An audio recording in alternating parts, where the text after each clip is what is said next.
ഈ local anaesthetics അല്ലെങ്കിൽ എന്തെങ്കിലും വേദന കുറയാൻ വേണ്ടിയിട്ടുള്ള ഇഞ്ചക്ഷൻ കൊടുത്തിട്ട് ചെയ്യുന്നത് തന്നെയാണ്. പിന്നെ കുട്ടികൾ ചെയ്യുന്ന സമയത്ത് കരയുക എന്നുള്ളത് ഒരിക്കലും ഉണ്ടാവാറില്ല. പക്ഷേ ചില കുട്ടികൾക്കൊക്കെ ഈ ഒരു പ്രൊസീജിയർ ചെയ്യുന്നതിനെക്കുറിച്ചുള്ള ആശങ്കകളും ഭയങ്ങളും ഒക്കെ ഉണ്ടാവും, ഉത്കണ്ഠയൊക്കെ ആയിട്ടായിരിക്കും വരുന്നത്.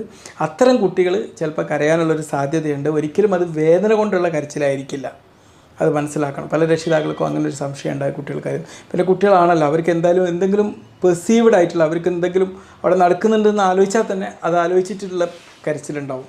ആ ഒരു കരച്ചിൽ എന്നല്ലാതെ വേദന മൂലം കുട്ടികൾ കരയുന്നതിനുള്ള സാധ്യത വളരെ വിദൂരമാണ്.